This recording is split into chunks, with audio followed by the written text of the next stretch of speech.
According to the Debt Management Office, Nigeria's external debt now stands at 43 billion US dollars, spread across the population estimated at over 226 million. That's about $190 for every Nigerian, from newborns to the elderly.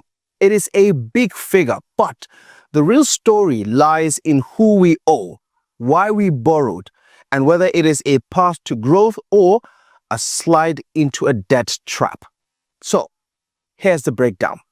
The World Bank tops the list with 17.3 billion US dollars. These loans fund reforms, cash transfers, and inflation relief measures.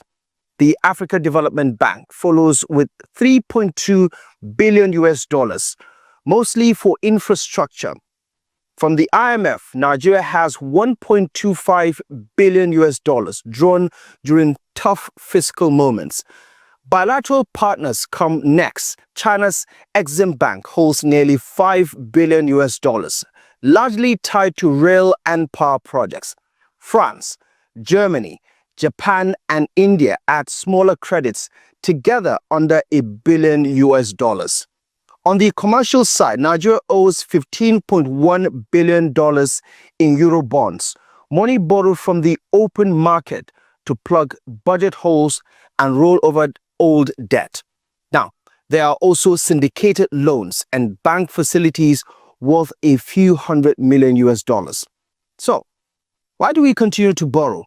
The official line is clear: financing infrastructure, stabilizing the Nigerian economy, and supporting social programs. But the reliance on euro bonds and budget support loans tells another story. Nigeria is borrowing not just to grow, but to survive day-to-day spending gaps. So here's a timeline for repayments, because they do vary. Multilateral loans run long, up to 20 years at low interest rates. Bilateral loans are mid-term, often 5 to 10 years.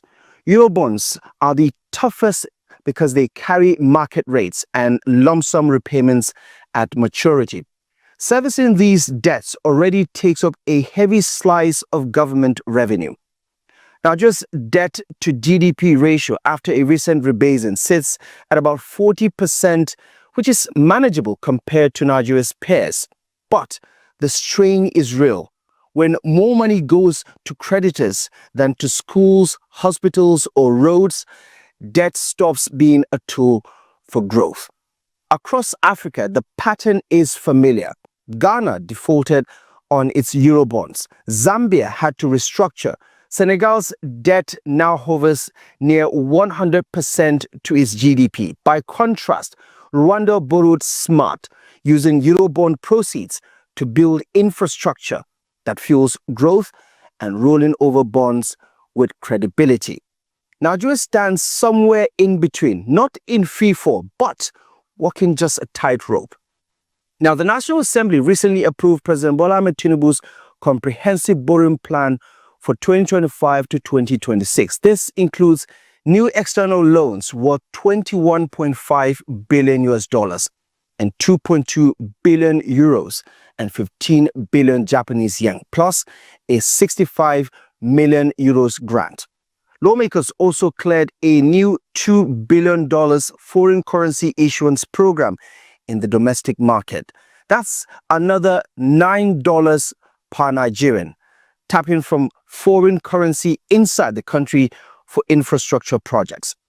So, the current borrowing has bought time and kept the government running. But without strong investment in productive sectors, experts say debt will only continue to pile up.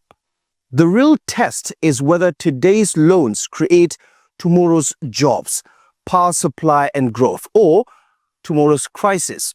For now, Nigeria is doubling down on borrowing. Today, your share is $190. With these new approvals, you can expect it to rise above $300 per head. The only question is whether that money buys lasting development or leaves every Nigerian with a heavier bill and little to show for it.